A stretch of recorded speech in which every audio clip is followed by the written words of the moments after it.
Hello दोस्तों BJP का महाराष्ट्र में जो बम्पर जीत हुआ जिसकी वजह से स्टॉक मार्केट जो वो बहुत ही ज़्यादा पॉजिटिव रिएक्ट किया। मैंने आपको कल के ही वीडियो में बताया था, जब मैंने आपको बताया था कि महाराष्ट्र में बीजेपी की बम्पर जीत होने से स्टॉक मार्केट जो वो बहुत ही बड़ा उछाल देखने को मिलेगा। वो आपको यहाँ पे देखिए साफ साफ दिख रहा है। निफ्टी 50 की बात करें तो 1.32% यानी कि आपका जो वो 314.2 पर चला गया। और वहीं अगर सेंसेक्स की बात करते हैं तो 1.25% जो कि 992 पॉइंट जो वो ऊपर है। आप देख सकते हो कि कितना ज़्यादा है, यानी कि ये जो है वो 80,000 लेवल को एक बार फिर से जो है वो क्रॉस कर चुका है सेंसेक्स।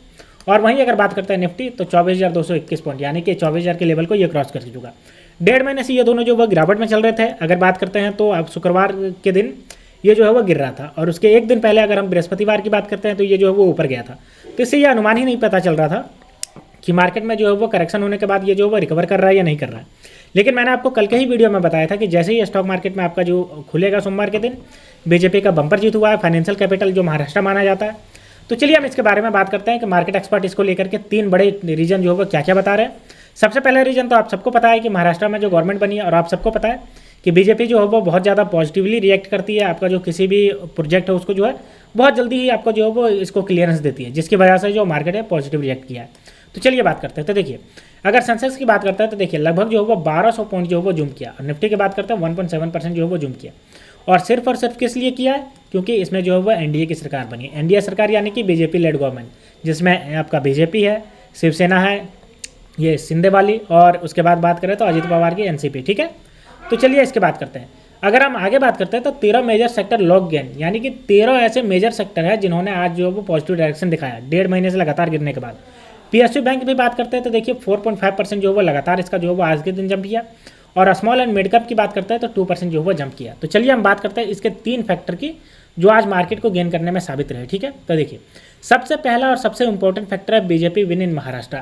अब आप सबको पता है कि बीजेपी का जो है वो जीत हुआ, और वो भी 233 सीट आया। टोटल 288 सीट था, जिसमें से 233 सीट एनडीए का आ गया, यानी कि बहुत ही प्रचंड बहुमत मिली है। और इसी की वजह से जो मार्केट है बहुत ही ज़्यादा पॉजिटिव रिएक्ट किया, क्योंकि केंद्र में जो है वो आपका बीजेपी की सरकार है। दूसरा अगर हम बात करते हैं तो चलिए दूसरा देख लेते हैं। तो दूसरा जो है वो है आपका MSCI नवंबर रेजर, यानी कि Morgan Stanley capital international indices जो है वो लगातार जो है वो क्वार्टरली रिसफल करती है, यानी कि कौन से मार्केट में निकाल के कौन से मार्केट में पैसा लगाना है, ये मॉर्गन स्टैनली जो पैसा मैनेज करती है वो जो है वो रिसफल करेगी। यानी कि शेड्यूल कब है इसका, नवंबर 25 को शेड्यूल है। और इससे अनुमान लगाया जा रहा है कि ये अब जो है वो standard India will be C and the additional 5 stock, यानी कि 5 स्टॉक जो है वो इंडिया से ऐड होने वाले हैं। अब इंडिया में अगर पैसा इन्फ्लो होगा, यानी कि एफआईआई लगातार जो है वो पैसा यहाँ से बाहर निकाल रहे थे, लेकिन अब जो है वो इंडिया में पैसा आएगा, क्योंकि मॉर्गन स्टैनली जो है वो 5 स्टॉक में पैसे लगाने वाली है।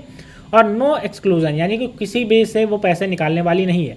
और टोटल इसके बढ़ करके 156 स्टॉक में जो हो जाएगा इसका पैसा हो जाएगा। ठीक है, तो ये बहुत बड़ी बात है, जिसकी वजह से ये जो है वो आपका मार्केट पॉजिटिवली रिएक्ट किया है। अब अगर हम तीसरा की बात करते हैं तो तीसरा पॉइंट है हमारा जो है वो पीएसयू का लेकर के। देखिए PSU stock rally up to 8% और BJP led alliance Maharashtra win. अब देखिए पीएसयू जो यानी कि जो गवर्नमेंट और प्राइवेट सेक्टर की दोनों कंपनियां होती है, जो मर्जिंग होती है, उसमें भी बहुत अच्छी खासी तेजी लगभग 8% को देखने को मिली। और वो इसलिए देखने को मिली क्योंकि बीजेपी लेड जो अलायंस है वो आपका जो है वो सिग्निफिकेंट विक्ट्री महाराष्ट्र में जीती। और आप सबको पता है महाराष्ट्र जो फाइनेंशियल कैपिटल है, अब वहाँ से अगर बीजेपी जीत गई और केंद्र में भी बीजेपी है तो कोई भी जो प्रोजेक्ट होगा वो तुरंत जो होगा पास होगा। कोई भी डिसीजन लेने में किसी भी तरह की आनाकानी नहीं होगी, जिसकी वजह से। तो देखिए अगर हम बात करते हैं कि पीएसयू में टॉप गेनर कौन कौन से रहे, तो देखिए टॉप गेनर की बात करें तो Indian railway finance corporation IRFC, और उसके बाद BEL Bharat electronics limited, RVNL rail Vikas Nigam limited, और NBCC आपका, उसके बाद देखिए भारत डायनामिक्स, और उसके बाद देखिए गेल। तो ये सब देख सकते हो कि लगातार जो है वो आपका पीएसयू सेक्टर भी जंप किया लगभग 8%। ठीक है, तो ये सब पूरा न्यूज़ है, जिसकी वजह से आज के दिन मार्केट जो है वो पूरी तरह से पॉजिटिवली रिएक्ट किया है।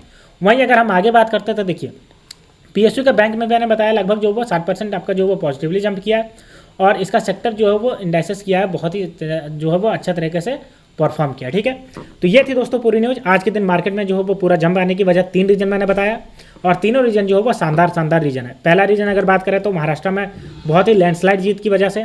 दूसरा अगर बात करते हैं तो मॉर्गन स्टैनली का जो आपका फंड होता है, जो रिसफल होता है, वो 25 नवंबर को रिशेड्यूल है।